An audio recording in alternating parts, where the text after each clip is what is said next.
ஆத்தூரில் சேலம் கிழக்கு மாவட்ட திமுக சார்பில் ஒன்றிய அமைச்சரை கண்டித்து கண்டன ஆர்ப்பாட்டத்தில் ஈடுபட்டு உருவபொம்மை எரித்தனர்.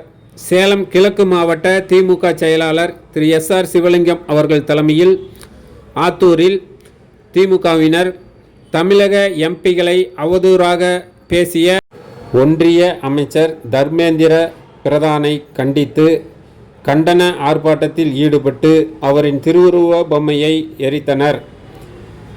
மேலும் கண்டன முழக்கங்களை எழுப்பினர்.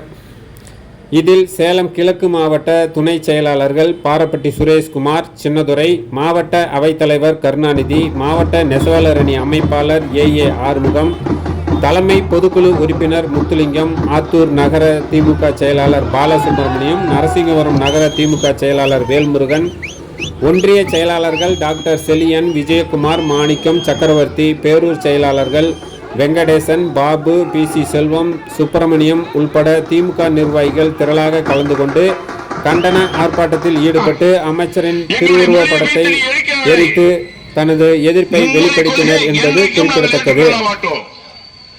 ஆனால் திரிக்க கூடாது, படிக்கின்றார்கள் என்று சொன்னால் திரிக்க கூடாது. ஆனால் மத்திய அரசை பொறுத்த மட்டும் சொல்றேன் நண்பர்களே, ரொம்ப அயோக்கியத்தனம் பண்றான் இந்த மோடி அரசு. தமிழர்களை வஞ்சிக்கிறத விட இல்ல, எந்த அளவுக்கு வஞ்சிக்கிறான்னு சொன்னா ஒரு மொழியை வச்சு மும்மொழி கொள்கையின் கொண்டாந்து நம்மளை கட்டுப்படுத்த பார்க்கிறான், நம் மொழி அழிக்க பார்க்கிறான். இன்னும் சொல்லலாம், பல ஆயிரம் ஆண்டுக்கு சொந்தக்கார மொழி நம்முடைய தாய்மொழி தமிழ் மொழி, அதை அழிச்சு பார்க்கிறான். பல மாநிலங்களில் இருக்கு. ஒன்றிய அரசே ஒன்றிய அரசே ஒன்றிய அரசே ஒன்றிய அரசே ஒன்றிய அரசே